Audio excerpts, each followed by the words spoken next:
Okay, so buckle up, listeners, because today we are diving into some really fascinating territory. We often get requests to cover speeches and statements, but this one is different. This presidential address from Colombia landed straight in people's social media feeds. Yeah. Forget the formal broadcasts. This one was a direct message, and, that piqued our interest. Yeah, it's like he's bypassing those traditional gatekeepers, going right to the source, the people. Exactly. And, knowing your expertise in Colombian politics, I bet you're immediately struck by the strategy behind that, right? But before we even get to the how, let's talk about the what. Because he doesn't hold back, does he? Attacked on all fronts, cruelty and slander. He uses some really strong language and paints this picture of himself as almost like a lone warrior, battling this system that's out to get him. Yeah, and it's a tactic really as old as politics itself, right? But that doesn't make it any less effective. I mean, you see this narrative, this framing of a leader as the people's champion pop up again and again in populist movements globally. And it's clever, right? Because it taps into this very primal human emotion, resentment.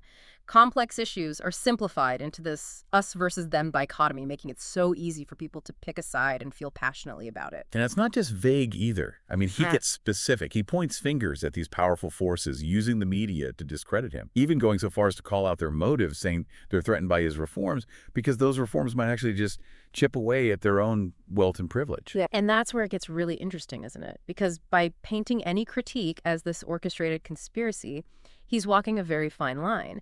Think about the implications for freedom of the press, for example. Right. If any journalist who dares to question him or his policies is automatically labeled a puppet of the elite, then how can people trust what they're reading or hearing?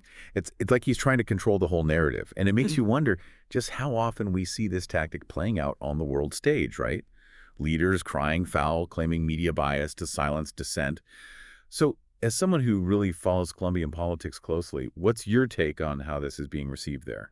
Oh, it's complicated, and that's what makes this such a fascinating case study. You have to understand the historical context, the existing power dynamics, but we can delve into that a bit later. Okay, so let's hold that thought because I definitely want to unpack that nuance. But first, let's take a quick break, and when we come back, we'll dive deeper into the content of this address. Stay with us. It's interesting, though, because right after this whole under siege section, he kind of shifts gears. Suddenly, it's all about the progress he's made. Poverty reduction, land reform, even tackling child malnutrition.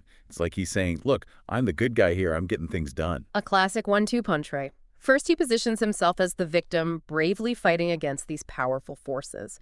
And then, boom, he hits you with a list of accomplishments, cementing this idea that he's the only thing standing between Colombia and chaos. And he doesn't shy away from the emotional appeal either. I mean, remember that story he tells about Luis Alberto, the landowner who willingly sold his land for redistribution?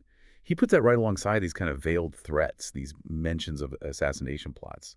It's really chilling. It's fascinating how he uses these personal anecdotes, these really human stories, to create this sense of intimacy, Yeah. Like he's just a regular guy trying to do what's right. But at the same time, he's tapping into this very specific fear. He's reminding people of Colombia's history of political violence, what's at stake if his leadership fails. So it's like this balancing act, right? On one hand, there's hope. Look at the good we can achieve together. But then on the other hand, there's this lurking sense of dread. Like, if I fall off, everything goes down with me. It's a lot to process.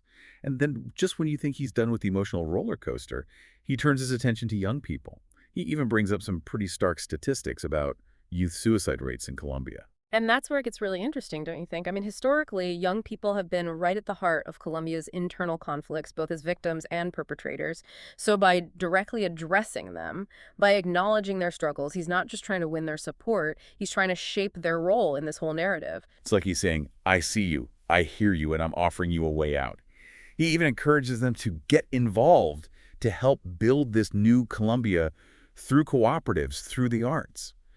It's a powerful message coming from a figure of authority. But it also begs the question, is this genuine concern for their well-being? Or is he leveraging their energy, their idealism, to further his own political agenda? It's a question worth considering, especially given how many different audiences he's speaking to at once.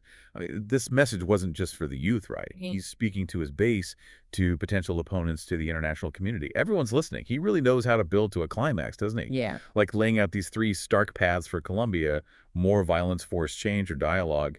And guess which one he positions himself as the champion of? It's masterful, really.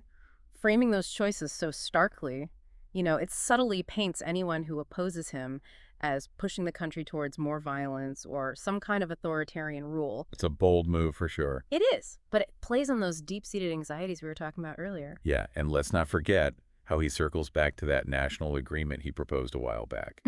The one that never really got off the ground. It's almost like he's saying, look, I'm the reasonable one here. I've tried to extend an olive branch. Exactly. It reinforces that image he's carefully constructed throughout this whole address. The peacemaker, the unifier, the only one who can bridge these divides. It's powerful, right? Yeah. Especially when it's set against those persistent whispers of threats and assassination plots. Right, because even when he's talking about peace and progress, that undercurrent of danger, it never really goes away, does it? No, it's like he wants us to believe that these reforms, this vision of a better Colombia, are constantly teetering on the brink of collapse.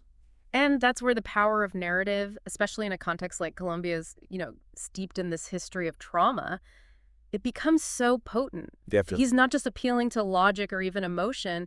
He's tapping into something much deeper. This collective fear of backsliding, of returning to those dark chapters they've worked so hard to move beyond. A lot to unpack. Oh, yeah. We've gone from claims of media manipulation to these really carefully crafted emotional appeals to this strategic use of fear. What's a final takeaway? What's the one thing you really want our listeners to walk away with today? Beyond the specifics of Colombian politics, I think what we've witnessed here is a masterclass in communication. It's a case study in how leaders construct these narratives to shape public perception to advance their agendas. And these tactics are everywhere, right? Exactly. It highlights this crucial need for critical listening, for peeling back the layers of rhetoric, to understand the motivations, the strategies at play. Because this blend of hope and fear, of ambition and vulnerability, it's not unique to Colombia, is it? Not at all. We see it everywhere. And that's precisely why it's so important to develop these critical listening skills. So it's about being informed, right, and being engaged. Absolutely. Because when you can decipher those subtle cues, when you can see through those carefully constructed facades, you empower yourself to make more informed decisions, to engage in more meaningful dialogue. So to our listeners out there, as you continue to follow the unfolding situation in Colombia, remember this: stay curious, keep asking those questions, and never underestimate the power of a well-crafted narrative.